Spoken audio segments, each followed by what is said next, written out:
Hello there.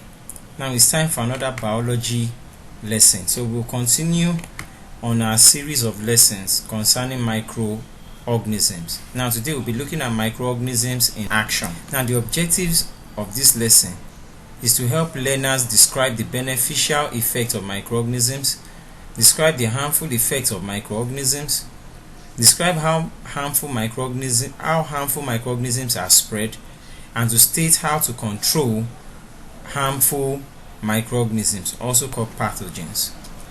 Okay, now we'll be looking at microorganisms in action. As microorganisms grow, they produce effects and chemical changes in their environment. Now these effects can be harmful or beneficial to man, so we'll be exploring both the harmful and beneficial uses of microorganisms to man. We'll be starting with the harmful effects of microorganisms.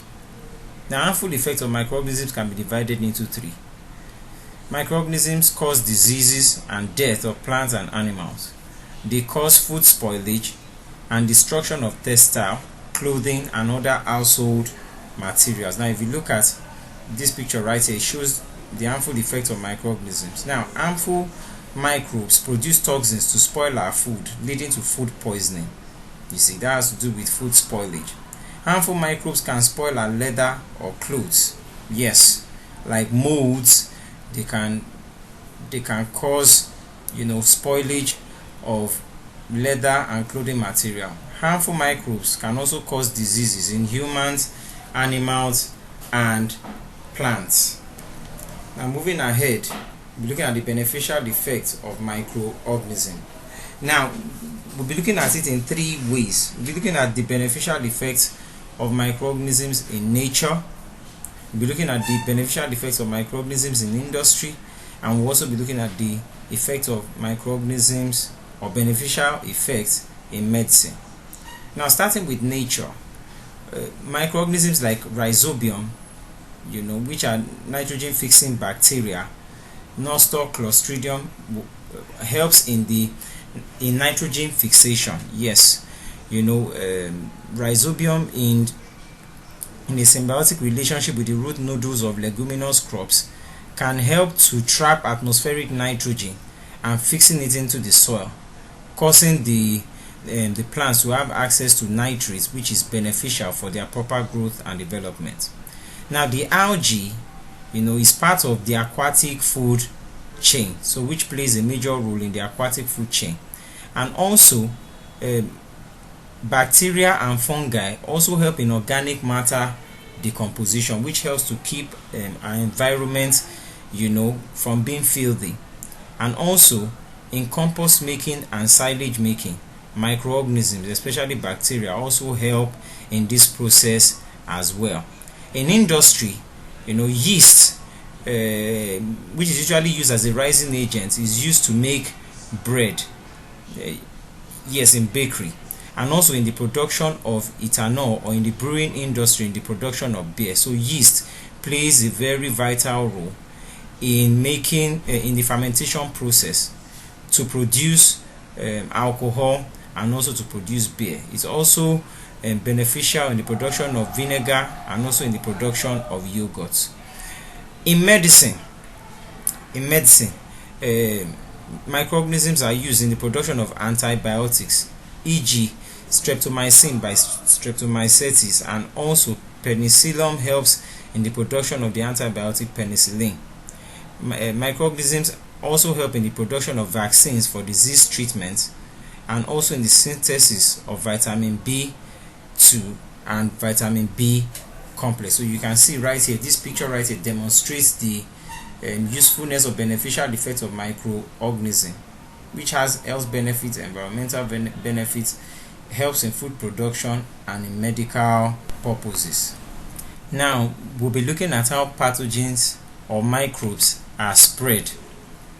Now, pathogens and microbes are spread by air, through the water we drink, through vectors, and through contact. So we're going to look at it one after the other. Now, the air we breathe in is laden or loaded with spores of fungi and bacteria, which can cause airborne diseases such as pneumonia and chickenpox and so on. Now, waterborne diseases, the spread of pathogens through water we drink. Waterborne diseases can be the result of such actions, which can lead to cholera, typhoid fever, dysentery, and other waterborne diseases. Now, through vectors are animals that carry disease-causing microorganisms from one place to another.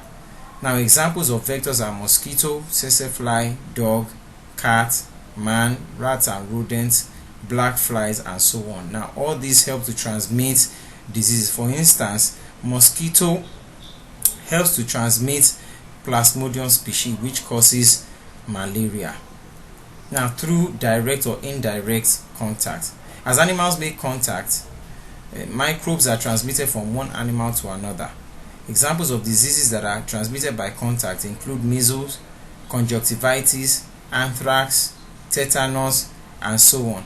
And let's not also forget COVID-19 as well. So as you see in this picture right here, which shows how germs are transmitted through air droplets, through the air, direct and indirect contact, direct contact with animals or other human beings, indirect contact with objects in the house that have been contaminated, through water, food, and also vector. Now, moving along, we'll be looking at the differences between carriers and vector. Now, we've already defined a vector in the previous slide. Now, let's look at the concept of carrier. Now, a carrier is an organism that harbors a specific infection in the absence of discernible clinical disease and serves as a potential source of infection, while vector is an organism that spreads diseases by conveying pathogens from the host to another individual, but without causing diseases by itself. In other words, vectors don't have the disease, but carrier definitely have the infection, but they just don't show symptoms. Now, the vector doesn't show any symptom of the disease, so it doesn't have the disease and doesn't show the symptom. Generally, they show the symptom of the disease, as it is also an infected organisms. Now, generally, vectors do not transmit genetic diseases, but carriers can transmit genetic diseases. Now, examples are Anopheles mosquito that carries a malaria parasite between humans. Example of a carrier is a human with HIV who can transmit the virus to another healthy individual. Now, moving along, how do we control the spread of pathogens or germs? We use sterilization method, which employs use of high temperature to sterilize objects, materials that are useful in the house and also in hospitals. We can also use drugs like penicillin, streptomycin to control the spread of the pathogen throughout the body. We can also control using immunization or vaccination. We can also control pathogen using antiseptics and disinfectants.